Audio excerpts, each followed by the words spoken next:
Good morning बच्चों। बच्चों, आज की क्लास में हम लोग पाठ 18 विराम चिन्ह इसका अध्ययन करने जा रहे हैं। आप अपनी हिंदी 1 की पुस्तक में पेज नंबर 219 पर देखें, यह पाठ दिया गया है। आज हम लोग इसी के बारे में पढ़ने जा रहे हैं। विराम क्या है? विराम का मतलब होता है रुकना। इसका मतलब होता है रुकना, या फिर आप इसे ठहरना भी कह सकते हैं। मतलब हिंदी व्याकरण की दृष्टि से अगर देखा जाए तो रुकना का मतलब चलते चलते रुकना नहीं, लिखते लिखते किसी भी वाक्य को जब हम लिखते हैं या बोलते हैं तो बीच में थोड़ी थोड़ी देर के लिए जो रुकते हैं, हम वहाँ पे विराम चिन्हों का प्रयोग करते हैं। बिना विराम चिन्ह लगाए आप जो है बिना विराम चिन्ह का प्रयोग किए बिना हम लोग किसी भी वाक्य को शुद्ध रूप से पढ़ नहीं पाएंगे। और उसके साथ अगर हम उसे पढ़ रहे हैं, समझ रहे हैं, तो कहीं ना कहीं वो अर्थ का अनर्थ भी अर्थ देती है। मतलब कहने का तात्पर्य है कि विराम चिन्ह अगर सही जगह इसका प्रयोग न किया जाए और उसके साथ उस वाक्य को जब पढ़ा जाए तो आप देखते हैं बच्चों कि वहाँ पर वो अपने अर्थ को छोड़कर कुछ अलग ही अर्थ वो वाक्य देता है। तो विराम का मतलब होता है रुकना या ठहरना। बातचीत करते समय या बोलते समय हमारी वाणी को विराम देने के लिए या फिर वाणी की गति एक समान नहीं होती। जब हम बोलते हैं या फिर हम लिखते हैं, अपनी बात के आशय को ठीक प्रकार से प्रकट करने के लिए हम एक वाक्य के बाद कुछ रुक कर या विराम देकर दूसरा वाक्य प्रारंभ करते हैं।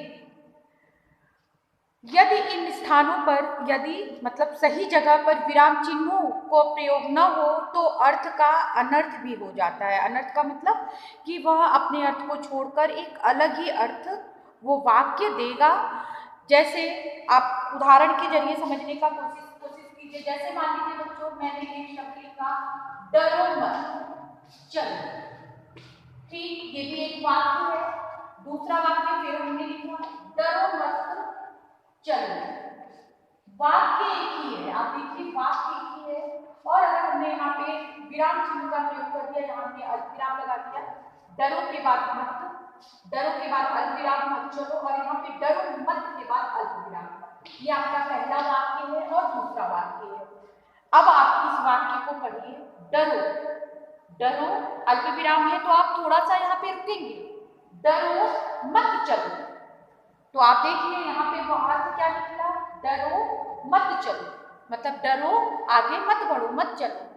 पर जब वहीं पर हम दूसरा वाक्य पढ़ते हैं, डरो मत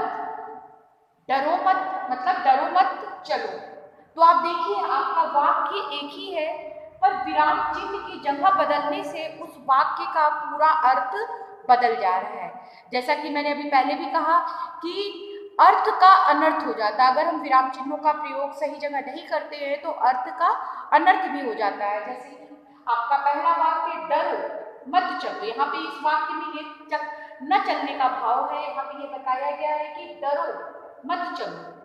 पर जब दूसरे वाक्य की बात करते हैं और विराम चिन्ह की जगह बदल गई तो यहाँ पे क्या है, डरो मत मतलब आपको डरना नहीं है, चलो।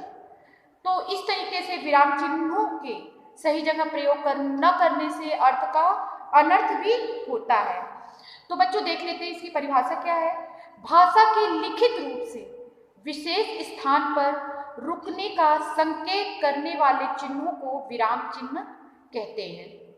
आप अपनी पुस्तक में परिभाषा को अंडरलाइन कर लें। भाषा के लिखित रूप के विशेष स्थान पर, मतलब कि कहाँ पे हमें अल्प विराम का प्रयोग करना है, कहाँ पूर्ण विराम, तो मतलब विशेष स्थान पर रुकने का संकेत करने वाले चिन्हों को विराम चिन्ह कहते हैं। तो देखते हैं, जैसे पहला हमारा है पूर्ण विराम।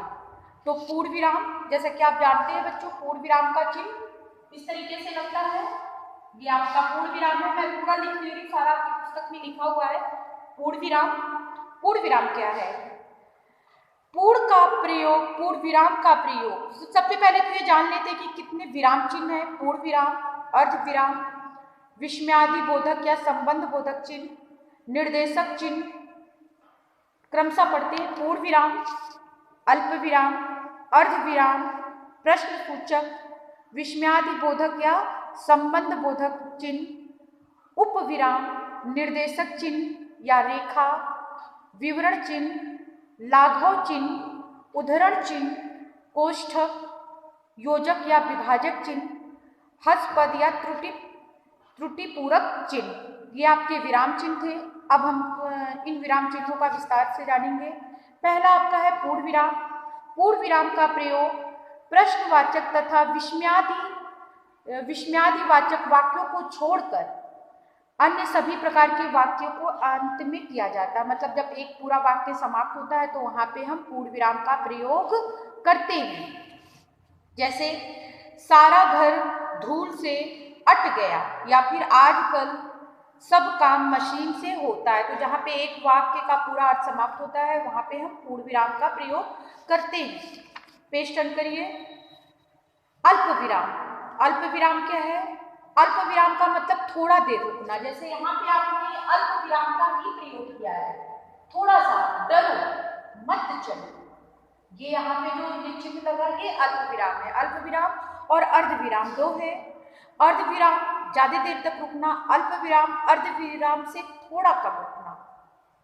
तो यहाँ पे अल्प विराम का प्रयोग निम्नलिखित स्थानों पर किया जाता है। जैसे देखिए, राम, श्याम, मोहन, सुरेश और दिनेश आ रहे हैं। या फिर एक ही प्रकार के शब्दों को अलग करने के लिए जो है विराम चिन्हों का प्रयोग किया जाता है। फिर आगे देखते हैं। दूसरा है समान महत्व वाले वाक्यों को अलग करने के लिए भी, जैसे हम हिमालय हमें अनेक नदियों के रूप में जल प्रदान करता है। अब यहाँ पे थोड़ा सा रुकेंगे इन्हें दूसरे वाक्य को अलग करने के लिए।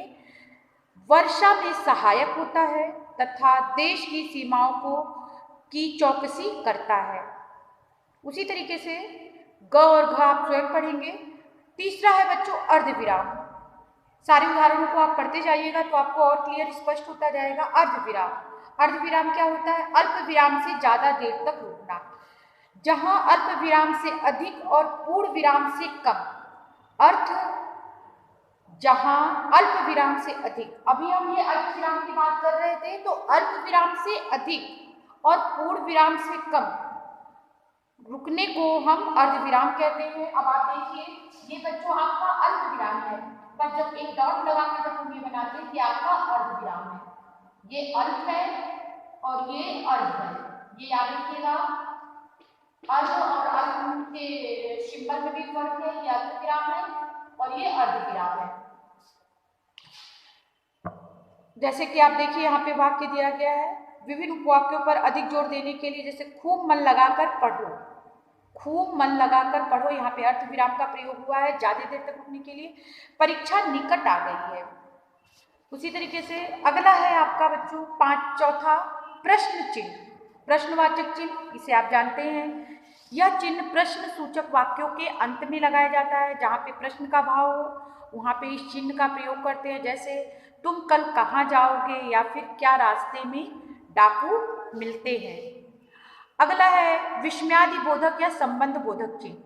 प्रायः हर्ष, शोक, भय, विस्मय आदि भावों को अभिव्यक्ति एवं संबोधन के लिए विस्मयादि बोधक का चिन्ह लगाते हैं। जैसे वाह, तुमने तो कमाल कर दिया। फिर है उपविराम। उपविराम कहाँ है, क्या कैसे होता है? उपविराम का सिंबल बच्चों सारे सिंबल में मैं नहीं बना रही हूँ। जैसे ये प्रश्नवाचक का है, ये आप जानते हैं, ये प्रश्नवाचक है। ये विस्मयादि का है, विस्मयादि बोधक। अब है हमारा है उपविराम। उपविराम ये दो डॉट होता है, ये उपविराम है। अब इसमें देख लेते क्या है। जहां किसी बात को अलग करके दिखाना हो, जैसे सांप्रदायिकता, एक कोण। तो आप देखिए, जैसे कि आपके अनुच्छेद में मिलता है, निबंध में मिलता है, जहाँ पे दो शब्द होते हैं और इन्हें अलग करके दिखाना होता है। जहाँ किसी बात को, सॉरी शब्द नहीं, बात को अलग करना होता है, वहाँ पे उपविराम या आपका उपविराम है। उपविराम ये बच्चों आपका उपविराम है। आगे बढ़ते हैं। निर्देशक चिन्ह या रेखा। निर्देशक चिन्ह किसी बात का उदाहरण देते समय, जैसे आप परिभाषा लिखते हैं तो उदाहरण देने के लिए आप इस चिन्ह का प्रयोग करते हैं। आपको इससे योजक चिन्ह नहीं समझना है, ये निर्देशक चिन्ह ये थोड़ा लंबा होता है, योजक चिन्ह थोड़ा सा छोटा सा होता है और ये तुकबंदी वाले शब्दों में लगता है, पर निर्देशक चिन्ह लंबा होता है और ये हमेशा जैसे आप परिभाषा लिखते हो अपनी बात को और आगे कहने के लिए हम निर्देशक चिन्ह का प्रयोग करते हैं। तो देखिए, किसी बात का उदाहरण देते समय, संवाद बोलने के बाद तथा वार्तालाप या व्याख्या स्पष्ट करते समय निर्देशक चिन्ह का प्रयोग किया जाता है। जैसे देखिए, अध्यापक, भारत के प्रधानमंत्री कौन थे? तो अध्यापक यहाँ अपनी बात को भी कहने जा रहा है, अभी उसने अपनी पूरी बात नहीं कही है। अध्यापक क्या बोल रहा है? भारत के प्रथम प्रधानमंत्री कौन थे? उसी तरीके से कथन को उद्धृत करने के लिए भी, तुम मुझे खून दो मैं तुम्हें आज़ादी दूंगा, ये बात किसने कही? सुभाष चंद्र बोस ने। अगला है बच्चों विवरण चिन्ह। विवरण चिन्ह, विवरण चिन्ह कैसे होता है? ये दो डॉट लगा के ये आपका विवरण चिन्ह है। विवरण चिन्ह में क्या है? जहां किसी बात का उत्तर या उदाहरण अगली पंक्ति में देना हो, वहां पे विवरण चिन्ह का प्रयोग किया जाता है। जैसे संज्ञा के कितने भेद हैं, तो आप देखिए वहां पे इस चिन्ह का प्रयोग होता है कि इसके आगे आपको विवरण देना है कि व्यक्तिवाचक, जातिवाचक, भाववाचक। तो जहां पे हमें अपनी बात को और आगे जो है बतानी है, वहां पे विवरण चिन्ह का प्रयोग करते हैं।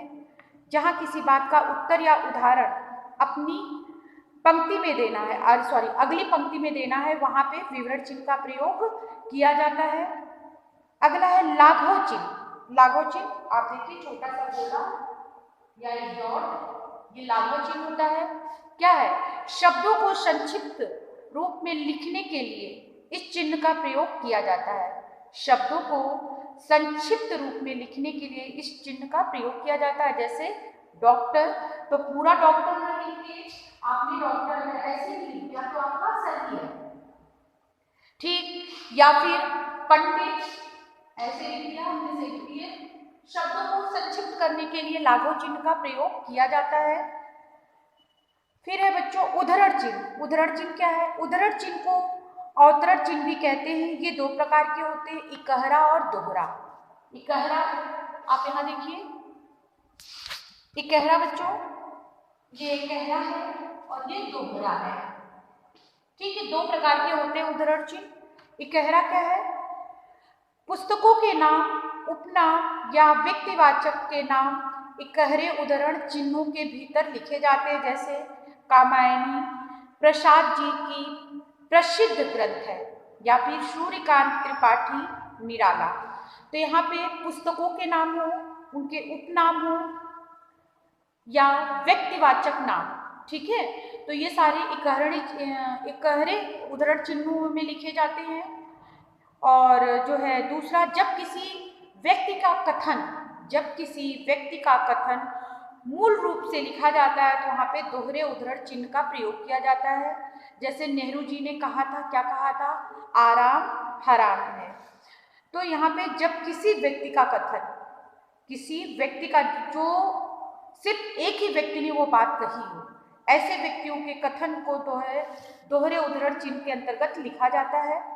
कोष्ठक, कोष्ठक से आप परिचित हैं, ये बच्चों आगे आपका कोष्ठक है। कोष्ठक का प्रयोग निम्नलिखित प्रकार से किया जाता है, क्रम सूचक अंकों या अक्षरों के साथ, कि जहाँ पे हमें शब्द भी लिखने हो और उसके अक्षर भी लिखने हो। ऐसे में कभी कभी कोष्ठक में ऐसी सामग्री रखी जाती है जो वाक्य का अंग नहीं होते, जैसे क्रिया के दो भेद, सकर्मक अकर्मक, हम कोष्ठक में लिख के और अच्छे से दर्शा सकते हैं कि दो होते हैं और उनके नाम भी बता दिया और मैंने उसे कोष्ठक में कर दिया। समानार्थी शब्दों के साथ कोष्ठक का प्रयोग होता है, जैसे वह दूर की सोचने वाला, इसे आप एक शब्द में दूरदर्शी भी कह सकते हैं, तो यहाँ पे भी हम कोष्ठक का प्रयोग कर सकते हैं। फिर है नाटकों तथा संवादों में हाव भाव सूचित करने के लिए भी कोष्ठक का प्रयोग किया जाता है। अगला है बच्चों योजक चिन्ह। जैसे कि अभी आपको मैं पहले ही बताई थी, ये आपका योजक चिन्ह या विभाजक चिन्ह इसे कह सकते हैं। इस चिन्ह का प्रयोग निम्नलिखित रूपों से होता है। जैसे पहला, शब्दों के युग्म के बीच में, जैसे दाल भात, काला काला, दिन रात, मतलब तुकबंदी वाले शब्दों में होता है। और शब्दों के युग्म के बीच में होता है जैसे दादा दादी, नाना नानी, रात दिन, ठीक है, सुबह शाम, ऐसे शब्दों के बीच में होता है। बीच के अर्थ में जैसे राम लक्ष्मण। तुलनात्मक में सा से, सी से पहले, जैसे हनुमान सा, राम भक्त मिलना कठिन है। और आपका अंतिम है हंस पद या त्रुटि पूरक चिन्ह। हंस पद का दूसरा नाम त्रुटि पूरक है। आप देखिए जब कहीं पे आपसे कोई गलती हो जाती है तो आप इस तरह का सिंबल बना के उसके ऊपर आप सही शब्द जो आपका छूट गया होता है आप उसे लिखते हो। तो ये आपका जो है हंस पद या त्रुटि पूरक चिन्ह है। हंस पद का दूसरा नाम त्रुटि पूरक है।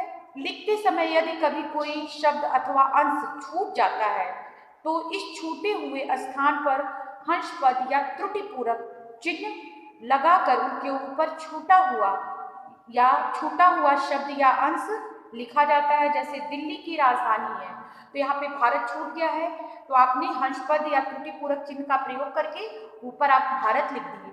आप ज्यादातर ये क्लास वर्क कॉपी में करते हैं ये काम, तो वहां पे आप विराम चिन्ह का प्रयोग करते हैं, हंस पद या त्रुटि पूरक चिन्ह लगाते हैं और उसके बाद अपने पूरे वाक्य को लिखते हैं। मतलब जो आपका छूट गया उसे आप लिखते हैं। जैसे सन में प्रथम विश्व युद्ध हुआ, किस सन में? तो सन आपका छूट गया 1914, तो आपने त्रुटि पूरक चिन्ह लगाया और वहां पे लिखा।